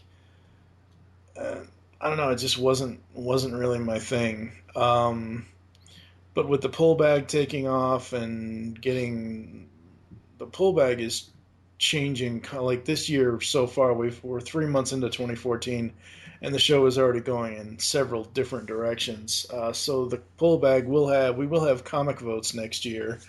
Um, I'm happy with the way it turned out. I wish we would have gotten a little bit more votes. Um, I'm wondering though if when we like to advertise it, like on Facebook, like I know I took like the TV action category where the blacklist is, and I actually tagged the official blacklist fan page on Facebook. I'm wondering if that helped at all. If that kind of thing, like going to the official source of not just a bunch of fans creating a fan page for a show they like, but the actual like NBC and that kind of stuff. I'm really wondering if how much of that contributed to the overall voting. I am unsure. Yeah. I think that the overall experience was pretty good. I definitely have some things I'm going to tweak for next year, as far as how it works on the site. Uh, I'm sure there'll be some other way that we're going to come up with to refine how things are run on the second award show. If we so choose to do it again next year, depending on user feedback. There will be a poll on the website on the sidebar, probably around the time this episode's aired, asking for your general thoughts on this whole awards experience. Also, be sure to leave feedback on this episode post of what you think. There'll be a link to the awards answers in this post. So be sure to look out for that as well. Yep. So I think All that right. about wraps it up. Go ahead and close it out, Mike. Yep. That's gonna do it for us here on Geekcast Radio, episode 60. Join us next time when we will be discussing something that we have not talked about ever, I don't think. Not in a full on podcast discussion episode, so you'll have to tune in to episode 61 to see what that is all about. We've also got coming up episode 65 is our 5-year anniversary show. Where we are going to basically bring in people over the last 5 years through like mini conversations and talk to them about our growth since we started and how far we've come and what they liked in the past and what they'd like to see us do in the future, stuff like that. Until then, unleash the geek in you, and we will catch you next time. You've just listened to Geekcast Radio on the Geekcast Radio Network. There are several ways to get in contact with us or leave feedback for the show. First, visit the website, geekcastradio.com, where you can comment on all of our different podcasts. Second, you can rate our show and leave us feedback in iTunes. Third, follow us on Twitter at Geekcast Radio.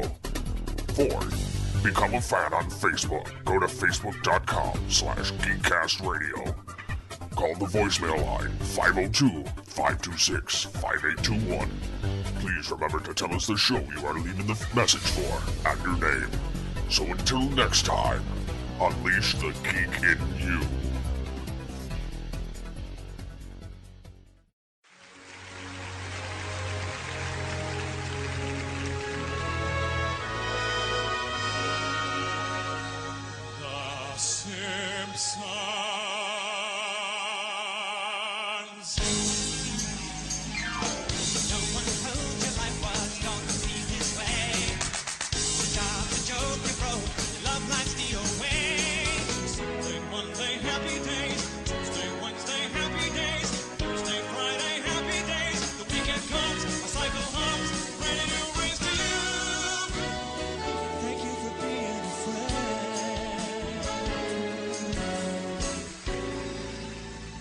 Would you be mine?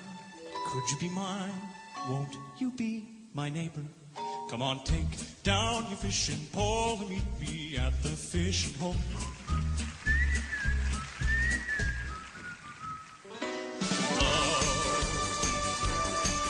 Exciting and new. Come aboard. Come on. We're expecting you.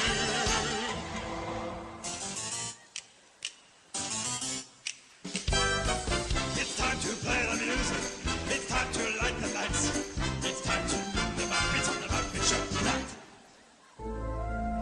No! No, take me!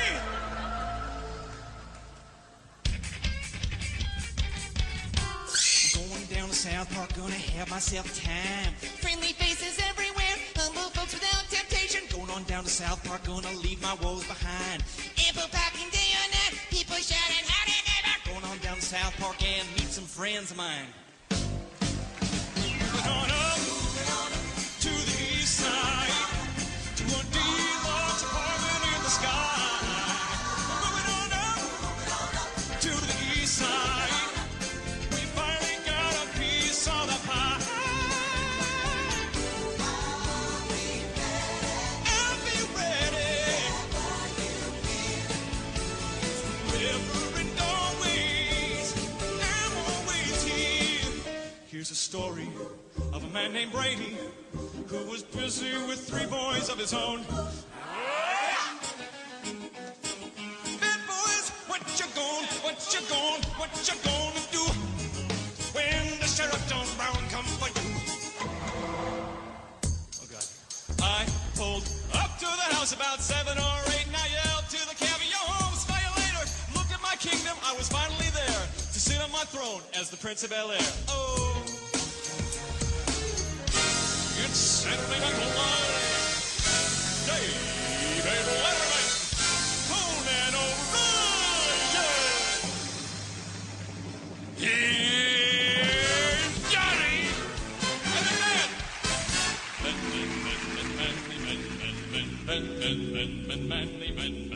Move 'em up, hand 'em out, move 'em up, hand 'em out, rawhide. 5 passengers set sail that day on a 3-hour tour. A 3-hour tour. Suicide is painless. It brings on many changes, and I can take or leave it if I please.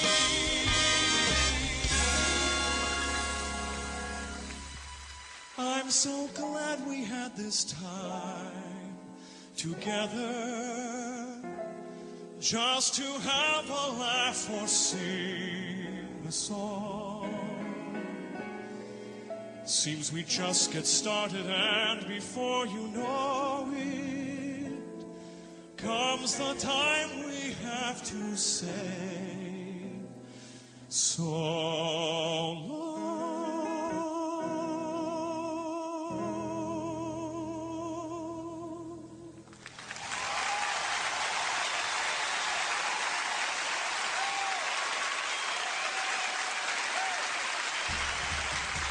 Ladies and gentlemen, a nominee.